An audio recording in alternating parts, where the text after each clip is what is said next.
Engineers Career Group is the leading institute providing ESE, GATE, and SSC JE coaching.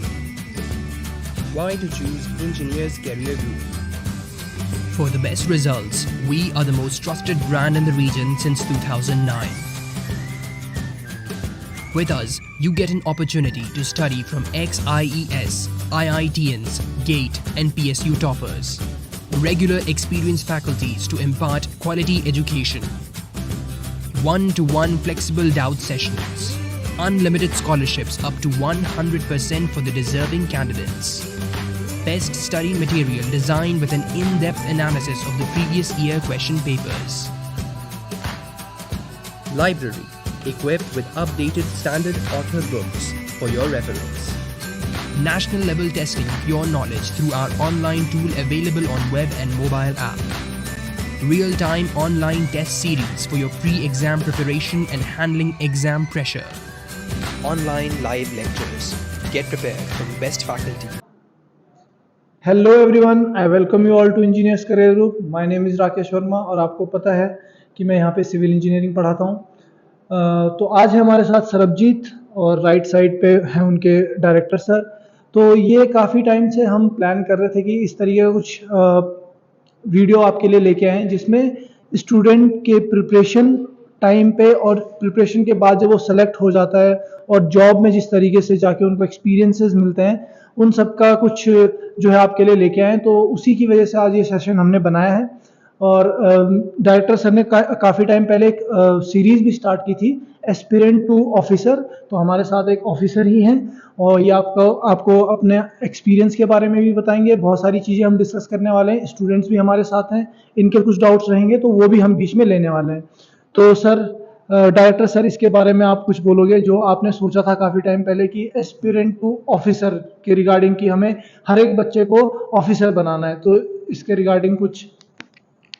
Thank you Rakesh sir. ये जो event है, ये जो session है, बहुत लंबे समय से सारे स्टूडेंट्स मेरे को बार बार कह रहे हैं कि सर जो स्टूडेंट सेलेक्ट हो चुके हैं उनसे हमारे को गाइडेंस दिलवाइए। सो आज सरबजीत हमारे बीच है। ये किसी टाइम पे एस्पिरेंट था, आज ये ऑफिसर की तरह यहाँ बैठा है। तो इसी तरह से आप भी जो है अगर ड्रीम देख लेते हैं, अपना गोल फोकस कर लेते हैं तो 100% आप भी ऑफिसर बन सकते हैं। एस्पिरेंट से ऑफिसर के बीच में बहुत कम जो है ट्रांसफॉर्मेशन में टाइम लगता है, बट मेन फोकस जो है कि गोल फिक्स होगा तो ही ये अचीवेबल है। तो आज सरबजीत जो है यहाँ पे हमारे पास जब इसने विजिट करा है तो मेरे को भी बहुत खुशी हुई है, सबको इवन इनफैक्ट बहुत खुशी हुई है कि हमारा ही स्टूडेंट जो है जो इस क्लासरूम कोर्स में से पढ़ के गया है वो स्टूडेंट आज ऑफिसर बन के हमारे बीच बैठा है। तो आज सरबजीत से बहुत सारी जानकारी, बहुत सारी इन्फॉर्मेशन हम लेने वाले हैं जो आपके करियर के लिए बहुत ज़्यादा इंपॉर्टेंट रहने वाली है। कुछ स्टूडेंट्स भी हमारे साथ जुड़े हैं लाइव यहाँ पे, जिनके मन में कुछ क्वेरीज हैं, कुछ डाउट हैं, वो भी आज एस्पिरेंट की तरह यहाँ बैठे हैं। तो उनके जो सारी क्वेरीज जो होंगे, आई होप कि आप सबके भी जो डाउट्स हैं इस वीडियो के थ्रू कवर हो जाएंगे। और मेरी कोशिश ये रहेगी कि जो भी स्टूडेंट्स ईसीजी के ऑलरेडी ऑफिसर रैंक पे काम कर रहे हैं उनको 1 बाय 1 कॉल करा जाए और आपके साथ रूबरू कराया जाए और आपसे जो आपके मन के डाउट हैं और आपको एक कॉन्फिडेंस बिल्डिंग करी जाए। यही इन सेशंस का मेन मोटिव हमारा रहता है। तो सबसे पहले सरबजीत आपको जो है अपना एक इंट्रोडक्शन देगा, कब इसने प्रिपरेशन स्टार्ट करी और कैसे इसने कंसिस्टेंसी बनाई। उसके बाद जो हमारे पास स्टूडेंट्स कुछ यहाँ पे अभी प्रेजेंट हैं, इन स्टूडेंट्स के हम क्वेश्चंस लेते हैं। Thank you sir. मेरा नाम सरबजीत सिंह है और मैंने 21 में बीटेक करी थी और उसके बाद मेरे 1 साल में के बाद एक एग्ज़ाम क्रैक हो गया और इसके बाद अभी 1 साल मेरा कंप्लीट हो गया है पूरा जॉब को और मेरा एक्सपीरियंस जॉब में भी अच्छा जा रहा है। और सर की अंडर जो पढ़ाई करने के बाद और अच्छे से उन्होंने बहुत बढ़िया से पढ़ाया और सर की डायरेक्शन भी थी और उसके बाद मुझे अभी ईसीजी में आके अच्छा लग रहा है। ओके, तो सरबजीत, पहले तो मैं कॉन्ग्रेचुलेट करना चाहूँगा आपको। आपने काफ़ी मेहनत की। जिस तरीके के स्टूडेंट थे ये, स्टार्टिंग में मुझे थोड़ा अलग तरीके की फीलिंग्स थी, लेकिन जैसे जैसे मेहनत करते रहे तो मुझे लग रहा था कि हाँ, ये डेफिनेटली निकाल लेंगे। और आई थिंक उस ईयर में हमारे टोटल सिलेक्शन कितने थे सर पीपीएससी में? पीपीएससी में 117 सिलेक्शन थी जो जेई में टोटल स्टूडेंट्स थे, तो उसके बाद सर अभी बहुत सारे बच्चे जिनका वेटिंग में भी कभी क्लियर हो रहा है, जिनका सिलेक्शन है, तो आई थिंक कि 200 प्लस जो सिलेक्शन ईसीजी में से थी, जो स्टूडेंट हमारे साथ इनरोल्ड थे। सो मेनली फोकस हमारा यही रहता है कि स्टूडेंट को बेसिक से एडवांस लेवल तक तैयार करें, कि सो दैट कोई भी स्टूडेंट जो ये ड्रीम देख रहा है, बस ये सपना अपने मन में लेके आ रहा है कि मेरे को जेई बनना है, एसडीओ बनना है, पर मेरे को आता कुछ नहीं है, तो आपको सर पता ही है, आप तो टीचर ही हैं, मैं भी मैकेनिकल को पढ़ाता हूँ, तो हम बिल्कुल जीरो लेवल से स्टार्ट करते हैं सो दैट आपका ड्रीम फुलफिल हो सके। तो ड्रीम जब फुलफिल होता है तो उसमें स्टूडेंट का भी सर काफ़ी जो है वो खुद की जो उसकी मेहनत होती है वो भी रहती है। सो सरबजीत ने बहुत ज़्यादा मेहनत करी। ये जब स्टार्टिंग में आए थे मेरे को याद है कि इनको तो शायद ये लग रहा था हमारा सिलेक्शन नहीं हो पाएगा, बट काफ़ी इनको जैसे जैसे गाइड करते गए स्टेप बाय स्टेप, इन्होंने वैसे वैसे उन स्टेप्स को फॉरवर्ड करा और आज ही इज अ जेई। सर बिल्कुल सही बोला आपने। बीच में जैसे ये डाउट सेशन जो भी हमारे रहते थे, क्योंकि जो बच्चे डाउट लेके आते हैं लग जाता है कि हाँ इस बच्चे को, क्योंकि वो पढ़ रहा होगा तभी उसके डाउट्स आते हैं। बिल्कुल। तो अभी जो है काफ़ी टाइम से मैं देख रहा था, अभी कुछ नई वैकेंसीज भी आपको पता ही है कि 39 पोस्ट नई आ चुकी हैं, तो इसके रिगार्डिंग आप बच्चों को क्या अवेयर करना चाहोगे? अभी क्या है कि जैसे सारे स्टूडेंट्स को पता है पीपीएससी ने अभी एसडी की वैकेंसी जो है अनाउंस कर दी है। 39 टोटल सर वैकेंसी आई हैं। अभी 18 वैकेंसी अलग नोटिफिकेशन के थ्रू मंडी बोर्ड की अलग से भी आने वाली हैं। अभी तो जो वैकेंसीज आई हैं वो पब्लिक हेल्थ डिपार्टमेंट में आई हैं और वाटर सैनिटेशन डिपार्टमेंट में एसडीओ की वैकेंसी और एक वैकेंसी मंडी बोर्ड में है। तो मेरा सारे स्टूडेंट्स को यही अपील है कि अगर आप ये ड्रीम देख रहे हैं कि एग्ज़ाम क्वालिफाई करके एसडीओ बनना है, अफसर बनना है, तो आप जरूर बन सकते हैं। आप एक अगर राइट गाइडेंस लेते हैं, सही ढंग से पढ़ते हैं, तो सिलेक्शन होना तो श्योर है, सिलेक्शन हो ही जाता है। तो वो आपका सर्वजीत भी एक बहुत बड़ा एग्जांपल है, बिल्कुल बेसिक से शुरू करके इवन जितने स्टूडेंट्स अभी जेई लगे हुए हैं, इनफैक्ट जो सर्वजीत है ये भी खुद टारगेट कर रहा है कि मेरे को एसडीओ बनना है, क्योंकि इनको भी कॉन्फिडेंस आ चुका है कि अगर जेई लग सकते हैं तो एसडीओ भी लग ही सकते हैं। तो हमारी यही सारे स्टूडेंट्स को अपील है कि आप अपने गोल को, करियर को फिक्स करें और उसके लिए मेहनत करना स्टार्ट कर दें। अगर आपको सही नहीं डायरेक्शन मिल पा रही है, आपको ये पता नहीं चल रहा है कहाँ से स्टार्ट करें, तो आप इंजीनियर्स के ग्रुप के साथ जुड़ सकते हैं। हमारे पास ऑलरेडी ऑनलाइन ऑफलाइन कोर्सेज चलते हैं जिसमें प्रॉपर बेसिक से लेकर एडवांस लेवल में जो है वो तैयारी करवाई जाती है। तो बहुत सारे सर अभी जो स्टूडेंट्स यहाँ बैठे हैं इनके भी कुछ डाउट्स है, तो मैं चाहूँगा कि इन स्टूडेंट्स के डाउट्स भी लाइव जो है जो क्लियर हो जाए तो बहुत अच्छी बात है। बिल्कुल। तो बच्चों के डाउट्स लेते हैं अभी, लेकिन पहले मैं एक क्वेश्चन सरबजीत से ये पूछना चाहूँगा कि आपको जब आपने सोचा कि मुझे प्रिपेयर करना है, तो आपने टारगेट क्या बनाया था कि मुझे हाँ इतना टाइम है मेरे पास? क्योंकि घर वालों का भी पता ही है आपको कि अभी बहुत सारे लोग सपोर्टिव नहीं होते उतने, तो आपको घर से कैसा सपोर्ट था? और आपने जब ये सोचा कि मुझे इतना टाइम है मेरे पास प्रिपरेशन का, क्या उतने टाइम में हो गया या फिर आपको और ज़्यादा टाइम लगा या कुछ इस तरीके का? यस सर, घर का तो सपोर्ट फुल्ली था और अब भी है। और उसके बाद जब रही बात हमारी स्टडी की, तो हमने ये था भी हो जाएगा, जैसे नॉर्मली कर क्लासेस का हमारी पास हो जाती है, जगह होते जाते पास उसी टाइप, वैसे ही रहा। ये भी एक्सपीरियंस मेरा ऐसा ही था। और आपने भी बहुत अच्छे डाउट क्लियर किए और अच्छे से पढ़ाया। और सभी बाकी जो भी रिसोर्सेज भी थे स्टडी के, या पहले जो हम पढ़ते हैं, जो क्लासेस में पढ़ते हैं, वो हमारा वही रिमाइंड ही होता रहता सब। ओके, अच्छा, एक चीज़ मैं वो और पूछना चाहूँगा कि जितने भी बच्चों से मैं बात करता हूँ यहाँ पे मैक्सिमम बच्चे यही बोलते हैं कि सर यहाँ पे करिकुलम काफ़ी सही है, कि टाइम से क्लासेस रहती हैं हर एक चीज़। तो आपको शेड्यूल कैसा लगा? ये ज़्यादा हेक्टिक शेड्यूल है, नॉर्मल है, या किस तरीके का है? सर जो पढ़ने वाला है उसके लिए तो नॉर्मल ही है। हाँ, हेक्टिक तो पढ़ना है। कितने से कितने टाइम की क्लासेस होती थी उस टाइम पे? कितने आवर्स की होती थी एक डे टाइम? 5 और 6 घंटे की। 5 और 6 घंटे की। ओके। आप जेई वाले बैच में हैं? Yes sir. ओके। तो जितने भी बच्चों से मैंने अभी तक बात की है, जितने भी हमारे सिलेक्शन है, बहुत सारे बच्चे हैं ऐसे, तो वो यही बोलते हैं कि सर जो करिकुलम ईसीजी का है वो काफ़ी अच्छा है। आपका टेक्निकल, नॉन टेक और टेक्निकल इस तरीके से हमारा चलता है कि 2 टेक्निकल सब्जेक्ट आपके चलेंगे पैरेलली, उसके साथ आपका एक नॉन टेक का सब्जेक्ट चलेगा। ताकि बच्चे को थोड़ा लाइट मोड रखें, क्योंकि टेक्निकल ऐसा भी नहीं कि 6 से 7 घंटा जेई और एई वाले बच्चे उतना नहीं कर पाते जितना यूजुअली गेट में आप 5 से 6 घंटे की क्लास रख सकते हो। लेकिन जो एई जेई की तैयारी करते हैं, थ्योरेटिकल चीज़ें काफ़ी ज़्यादा होती हैं, बहुत सारी चीज़ें आपको डेटाबेस, बहुत सारा चीज़ें होती हैं जो समझनी भी होती हैं। तो उसके अकॉर्डिंग हमने जो करिकुलम बना रखा है उसमें एक टेक्निकल, नॉन टेक और टेक्निकल क्लास जो है हम इसी पैटर्न को फॉलो करते हैं। और सैटरडे हमारा डेली बेसिस पे जो है हर वीकली में आपका टेस्ट होता रहता है। तो आपके टाइम पे टेस्ट का कैसा था? हमारा पहले तो वीकली था, और उसके बाद जैसे 3 से 4 दिन में के बाद जब सिलेबस हमारा कंप्लीट हो गया तो टेस्ट ऐसे चलते रहते थे। ओके। और मैं ये भी जानना चाहता हूँ कि जिस तरीके से सर से भी आपकी बात रेगुलर होती रहती थी और मैम से भी बात होती रहती थी, आपके काफ़ी फ्रेंड्स भी थे। आई थिंक आप यहाँ पे लाइब्रेरी भी ज्वाइन करते थे। यहाँ पे पढ़ने के बाद ये बच्चे लाइब्रेरी में जाके रिवीजन करते थे। तो ये सब चीज़ें कहाँ से आई आपके माइंड में? ये किसी ने आपको गाइड किया या फिर खुद से ही था कि मुझे इस तरीके से करना चाहिए? हाँ सर, जैसे बाकी तो ज़्यादातर यहाँ यहीं से गाइडेंस मिली और सर और मैम ने बताया। और बाकी जो फ्रेंड सर्कल था वो भी बहुत मस्त था, अच्छा था, तो उन्होंने भी अच्छे से गाइड किया और वो भी फुली सपोर्टिव थे सर। ओके। तो सर एक क्वेश्चन मेरा आपसे है पहले, फिर हम बच्चों पे जाएंगे कि अभी करंट टाइम में जिस तरीके से मुझे दिख रहा है कि मोटिवेशन धीरे धीरे थोड़ा बच्चों का डाउन होते जा रहा है, इसके रिगार्डिंग आप क्या बोलना चाहोगे? अरे सर, आपका बहुत अच्छा क्वेश्चन है।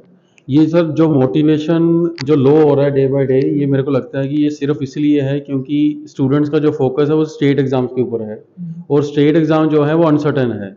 स्टेट एग्जाम का कोई पता नहीं है, कोई फिक्स टाइमिंग ड्यूरेशन नहीं है कि 6 मंथ्स में होगा, 1 ईयर में होगा, कि 2 साल में है, 3 साल में है, ऐसा कोई फिक्स नहीं रहता है। तो जिससे स्टूडेंट्स को ये लगता है कि जैसे सर्वजी सिलेक्ट हो गया, इसको जो फॉलो कर रहे होंगे तो वो उनको लगा होगा कि सर्वजी तो 1 साल में लग गया, पर 1 साल से कभी वैकेंसी नहीं आई पिछले 1 साल से, तो मैं 1 साल में नहीं लग पाया। तो वो कहीं ना कहीं डीमोटिवेशन आगे आगे ट्रैवल करता रहता है, ऐसे ही बच्चों को लगता है। सो लास्ट टाइम मैंने एक वीडियो में बहुत सारी ढंग से बच्चों को गाइड करा था कि आप एसएससी जेई के एग्जाम को टारगेट रखें, जिससे आपको एक गोल मिल जाता है, जिससे आपको डीमोटिवेशन कभी नहीं आएगा, बिकॉज वो एग्जाम तो हर साल होना ही होना है। और इन बिटवीन जैसे ही स्टेट का एग्जाम, जैसे अभी देखा कि 1 साल पहले वैकेंसी नहीं आई, 1.5 साल के बाद अभी एसजीओ की वैकेंसी आ रही है, और अभी 15 अगस्त तक जो है पीपीएससी में अराउंड 589 के आसपास जो है जेई की वैकेंसीज भी जो है वो आने वाली हैं।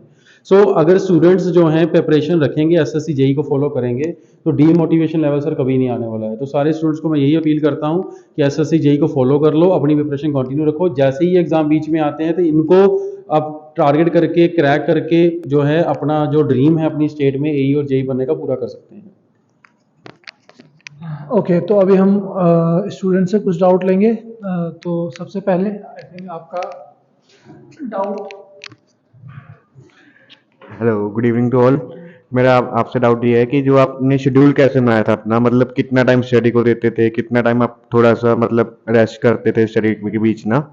मतलब जैसे हम 2-3 घंटे पढ़ते हैं लगातार, तो बीच में 5-5 मिनट का ब्रेक लेते हैं एक, तो वो लेना चाहिए कि नहीं लेना चाहिए आपके हिसाब से?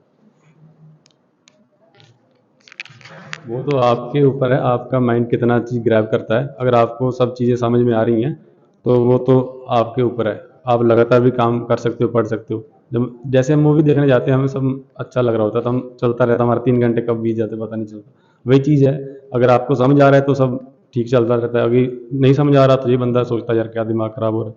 वही चीज़ें हैं। तो जितना टाइम आपको मिलता है आप पढ़ो, और जितना आप टाइम यूटिलाइज कर सकते हो उतना करो। ये तो आपके ऊपर डिपेंड है। क्या आप हमें ये बता सकते हैं कि आपने अपना शेड्यूल कैसे बनाया था? मतलब आप सुबह से लेके शाम तक कैसे पढ़ते थे? सुबह 5 से 6 बजे उठ जाते, और उसके बाद 12 बजे तक आप जितना पढ़ सकते हो। और मोस्टली ये सारा दिन भी पढ़ते रहे। जब एग्ज़ाम, जैसे इंजीनियर्स का आपको पता ही है, वही होता है एग्ज़ाम के टाइम पे तो फुल दबा के पढ़ते हैं, और पहले थोड़ा सभी मस्ती भी होती है, सब चीज़ें होती हैं। तो 12 घंटा तो आराम से सब पढ़ते ही हैं, जो ज़रूरी है ये। शेड्यूल 2 घंटे पर एक सब्जेक्ट को, या अगर ज़्यादा टफ सब्जेक्ट है तो पहले एग्ज़ाम से अगर बहुत टाइम पहले का है तो फिर हम एक सब्जेक्ट को पूरा अच्छे से पढ़ लेते हैं, फिर उसके क्वेश्चन रिवाइज करते रहते, बस यही था। ओके, और किसी का कोई डाउट है? सर मैं आपको ये पूछना चाहता हूँ, जब आप तैयारी कर रहे थे तो आप कैसे मोटिवेट रहते थे, अपने अपने आप को कैसे मोटिवेट रखते थे आप?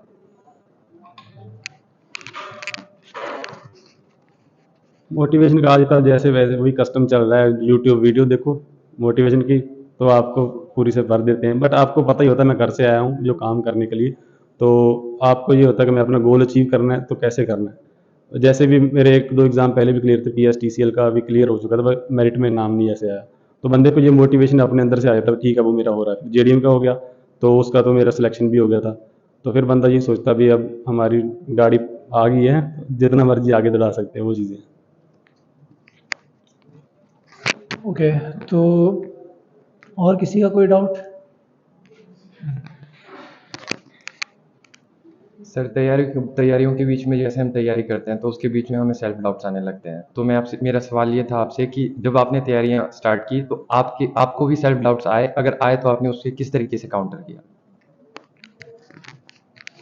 ऑब्वियस है, कुछ बच्चे पहले भी तैयारी कर चुके थे, वो हमारे सामने बैठ के वो एक चट से वो सब करके दे देते थे प्रॉब्लम्स को सॉल्व, और हमें लगता था यार हमारा क्यों नहीं हो रहा। फिर जैसे जैसे टाइम बीतता गया और सर की गाइडेंस से, तो टाइम कंज्यूमिंग तो होते हैं क्वेश्चंस, जैसे फर्स्ट टाइम करते हैं, कोई भी फर्स्ट टाइम चीज़ पढ़ते हैं और दूसरी बार तो वही रिपीटेड क्वेश्चन आते रहते हैं, जब दोबारा दोबारा चीज़ें रिपीट होती रहती हैं और लिंक्स एक दूसरे से बनते जाते हैं, तो फिर बंदा वही चीज़ों को ग्रैब करना अच्छे से आसान हो जाता है। तो पहले थोड़ा सबको मुश्किल लगता है और दूसरों को देख के भी ठीक है, थोड़ा डिमोटिवेट बंदा हो जाता है, यार मेरा नहीं है, उनका सबका अच्छे से हो रहा है, तो पढ़ेंगे तो सारा हो जाता है। बाकी सर हैं ये भी अच्छे से मोटिवेट करते रहते थे और इनकी डायरेक्शन अच्छी, आप भी, मैं तो सबको बोलूँगा फ़ोन नंबर पे इनसे टच में रहो, और ऐसे भी मिल के अच्छे से मोटिवेट करते पढ़ाते, कोई भी आपका डाउट है सब क्लियर करते रहते हैं। ठीक है सर, तो आप कुछ बोलोगे सर लास्टली इस सेशन के बारे में?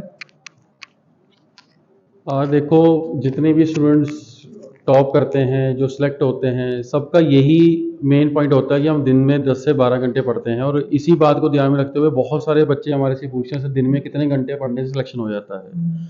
सो अगर 10 से 12 घंटे पढ़ने से सिलेक्शन होने का मीनिंग ये होता है कि 10 to 12 आवर जो होते हैं ये बेसिकली एक दिन में किसी के नहीं बन जाते हैं।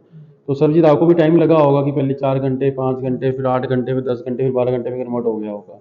सो मेनली यही फोकस है कि अगर आप भी सिलेक्शन लेना चाहते हैं तो इसको ग्रेजुअली इंक्रीज करना शुरू कर दो, क्योंकि क्या होता है, आज आपने पढ़ना स्टार्ट करा तो आज आपने एक टॉपिक पढ़ा है, 2 दिन के बाद 2 टॉपिक हो जाएंगे, ऐसे 1 वीक के बाद आधा चैप्टर हो जाएगा, ऐसे करते करते मतलब 2-3 महीने जब हो जाएंगे तो कुछ टॉपिक्स भी कवर हो जाएंगे, तो देन आपके लिए कुछ काम जो है रिवीजन वाला बन जाएगा, कुछ काम लेटेस्ट पढ़ने वाला बन जाएगा, तो अपने आप ही टाइम बढ़ना शुरू हो जाता है जब हम उसको रिवाइज करना शुरू करते हैं।